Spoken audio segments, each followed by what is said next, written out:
For question number one, it says evaluate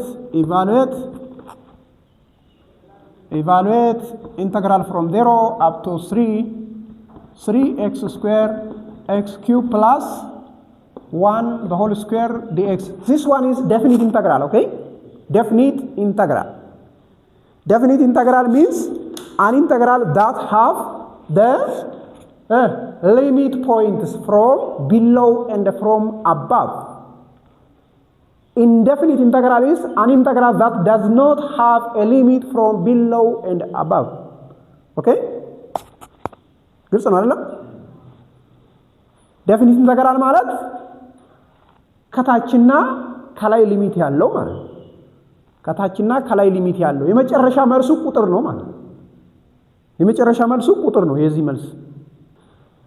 ኢንዴፊኒት የምንለው ግን ሊሚት የለውም። ኦኬ? ኢንዴፊኒት ኢንተግራል ሚንስ ከላይና ከታች ሊሚት የለውም። የመጨረሻ መልሳችን it's a function, okay? Some another function rather than this one, okay? The integrated part of this one. So the results are not the same for definite and indefinite integral. So to do this definite integral, first of all, let us use the first technique, substitution technique, okay? We can let this part highest degree let እናረጋለን because x cube ስለሆነ ይሄ ዴሪቬቲቭ ሲደረግ x ስኩዌር ይመጣል። እቺ ፓርቷ ሌት ማድረግ ይችላል ማለት በዲዩ ሪፕሌስ ማድረግ ይችላል። So let this part be let u, let's say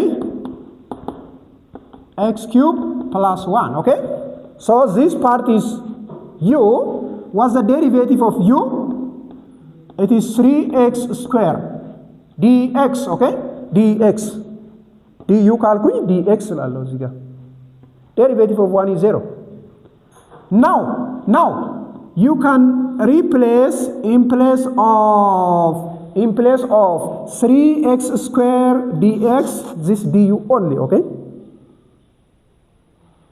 So ሊሚቴን ወደ u መቀየር አለብኝ።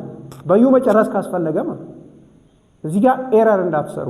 ብዙ ተማሪ እዚህ ጋር ነው የሚሳሳተው። ስለዚህ ቀጥታ ሄዳችሁ 0 up to 3 እዚህ ቦታ ላይ u ስኩዌር ይሆናል ዘን ይሄኛው du ይሆናል ብላችሁ ከሰራችሁ ስህተት ሊመጣ ይችላል። እቺ መቀየር አለባት። ኦኬ? በዩ መሰራ ከሆነ ማለት በዩ መሰራ ከሆነ መቀየር አለባት። ስለዚህ u እንዴት ይቀየራል? ይሄ x ነው አይደል? ይሄ x 0 ሲሆንና x 2 ሲሆን ስለዚህ for x approaches to 0, then what's u? Insert here 1. Nice. 1. For x approaches to 2, what's u? U will be 9. Excellent.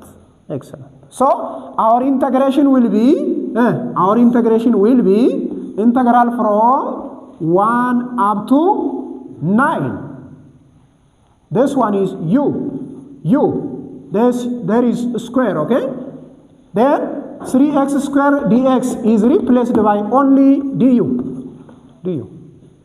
So that this one is very simple. So we can integrate directly u cube over 3. Okay? Then there is no more constant c because it is definite integral. Evaluated at what?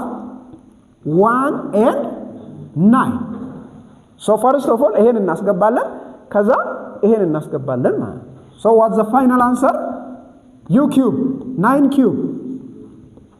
cube over 3 minus 1 cube over 3. So what's 9 cube? 81 times 9. 729. 729 over 3 divided by 1 over 3.